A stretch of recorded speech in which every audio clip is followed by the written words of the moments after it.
स्वागत है आप सभी का R1 न्यूज में। मैं आपके साथ साबिर मुकाशी। कर्नाटका के साहित्यकारों से की गई विनती पर गृह मंत्री ने कहा है कि हमें साहित्यकारों को मानना होगा। बेंगलुरु में राज्य के गृह मंत्री डॉक्टर जी परमेश्वर ने अपने आवास पर राज्य में इन दिनों हो रही बड़ी चर्चा के विषय पर साहित्यकारों ने सरकार को पत्र लिखकर अपनी राय बताते हुए चेताए जाने पर स्वागत किया है। राज्य में महिलाओं के साथ दुर्व्यवहार करने वाले पूर्व प्रधानमंत्री के बेटे और पोते पर सख्त कार्रवाई किया जाने की विनती की गई है।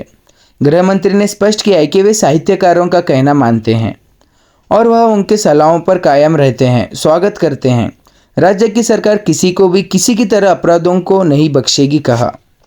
ಅವರ ಮಗಳು ಚುನಾವಣೆಗೆ ನಿಂತಿದ್ರು, ಹಾಗಾಗಿ ಚುನಾವಣೆ ವಿಚಾರದಲ್ಲಿ ಸ್ವಲ್ಪ ಮಾತಾಡೋಣ ಅಂತ ಹೋಗಿದ್ದೆ. ಏನಾಗಿದೆ, ಗೆದ್ದಿತರ ಏನು ಎಲ್ಲ ನಮಗಿರೋ ಮಾಹಿತಿಗಳು ಅವ್ರ ಹತ್ರ ಹಂಚ್ಕೊಂಡು ಅವರು ಹೌದು ನಾವು ಗೆದ್ದಿದ್ದೇವೆ ಅಂತೇಳಿ ಹೇಳಿದರು. ಹಾಗಾಗಿ ಅದನ್ನೆಲ್ಲ ಮಾತಾಡಿಕೊಂಡು ಬಂದೆ. ಸರ್, ಚುನಾವಣೆಯ ನಂತರದಲ್ಲಿ ಮತ್ತೆ ಸಮುದಾಯವಾರು DCM ವಿಚಾರ ಚರ್ಚೆಗೆ ಬರುತ್ತೆ ಅನ್ನೋದೇ ಇತ್ತು ಸರ್. ಆ ರೀತಿ ಏನಾದ್ರು ಚರ್ಚೆಗಳೇನು ಎಲ್ಲ ಗೊತ್ತಾಗೋದೇ ಇಲ್ಲ ಅದೆಲ್ಲ.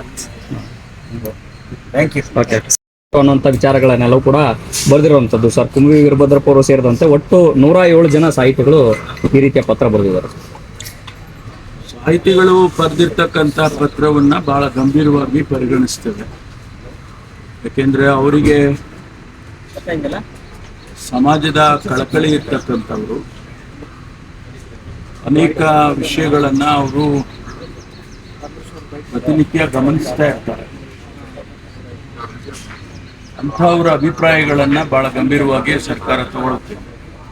ನಾನು ಪತ್ರವನ್ನು ನೋಡಿಲ್ಲ, ಮುಖ್ಯಮಂತ್ರಿಗಳಿಗೆ ಬರೆದಿದ್ದಾರೆ. ಅದನ್ನು ನಾನು ಕೂಡ ಮುಖ್ಯಮಂತ್ರಿಗಳಿಂದ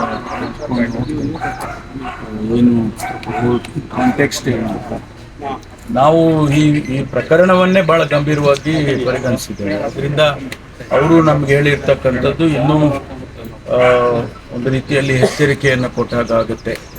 ಹಾಗಾಗಿ ಅದನ್ನು ಭಾಳ ಗಂಭೀರವಾಗಿ ಪರಿಗಣಿಸ್ತೇವೆ. ಸರ್, ಮತ್ತೊಂದು ಅಂಶ ಉಲ್ಲೇಖ ಮಾಡಿದ್ದಾರೆ ಸರ್. ರೇವಣ್ಣ ಅವರು ಅದನ್ನು ಹಳೆಯ ವಿಡಿಯೋ ಅಂತ ಒಪ್ಕೊಂಡಿದ್ದಾರೆ. ಸೊ ಅದಾಗ ಗೊತ್ತಿದ್ರೂ ಕೂಡ ಈ ರೀತಿಯ ಪ್ರಕರಣಗಳನ್ನು ಮುಂದುವರಿಸಿ ಬಿಟ್ಟಿರುವಂಥದ್ದಕ್ಕಾಗಿ ಅವ್ರ ಕುಟುಂಬದ ಸದಸ್ಯರಿಗೆ ಇದೆಲ್ಲವೂ ಗೊತ್ತಿತ್ತು.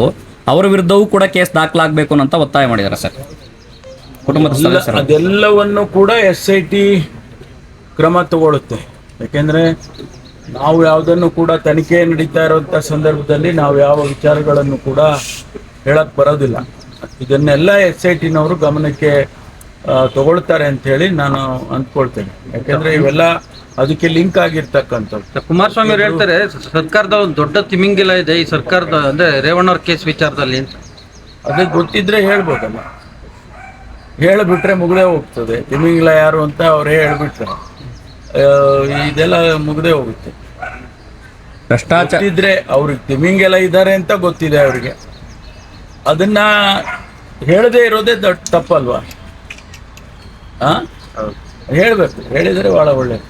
ಸರ್, ಭ್ರಷ್ಟಾಚಾರದ ಪೆನ್ ಡ್ರೈವ್ ನನ್ನ ಹತ್ರ ಇದೆ, ಅದನ್ನು ಸರ್ಕಾರಕ್ಕೆ ಕೊಟ್ಟರೆ ತನಿಖೆ ಮಾಡಿಸುವಂಥ ತಾಕತ್ತು ಸರ್ಕಾರಕ್ಕಿದೆಯಾ ಅನ್ನೋಂಥ ಸವಾಲನ್ನು ಹಾಕಿದ್ದಾರೆ ಸರ್ ಕುಮಾರಸ್ವಾಮಿ ಅವರು.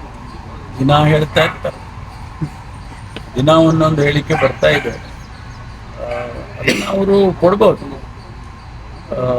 ಕೊಟ್ಟಾದ್ಮೇಲೆ ಮಾಡಲಿಲ್ಲ ಅಂತ ಹೇಳಿ ತನಿಖೆ, ಕೊಟ್ಟಾದ್ಮೇಲೆ ತನಿಖೆ ಮಾಡಲಿಲ್ಲ ಅಂತ ಹೇಳ್ಬೋದು. ಒಂದು ವೇಳೆ ನಾವು ಮಾಡದೇ ಇದ್ದೆ ಕೊಡ್ಲಿ. ಈಗ ಪ್ರಜ್ವಲ್ ಎಲ್ಲಿದ್ದಾರೆ ಅನ್ನೋದ್ರ ಬಗ್ಗೆ ಸರ್ಕಾರಕ್ಕೆ ಏನಾದ್ರು ಮಾಹಿತಿ ಇದೆಯಾ ಸರ್? ಏನಿದೆ ಸರ್? ಅದೆಲ್ಲ SIT ಗೊತ್ತಿಲ್ಲ ಸರ್. ಇವತ್ತು ಬರ್ತಾರೆ ಅಂತ ಮಾಹಿತಿ ಇದೆಯಲ್ಲ ಸರ್? ಇವತ್ತು ಬರ್ತಾರೆ ಅಂತ ನಿಮಗಿದೆಯಾ? ಅಲ್ಲ ಸರ್, ಟಿಕೆಟ್ ಬುಕ್ ಆಗಿದೆ. ಯಾರಿಗಿದೆ ಮಾಹಿತಿ? ಯಾರಿಗಿದೆ ಮಾಹಿತಿ?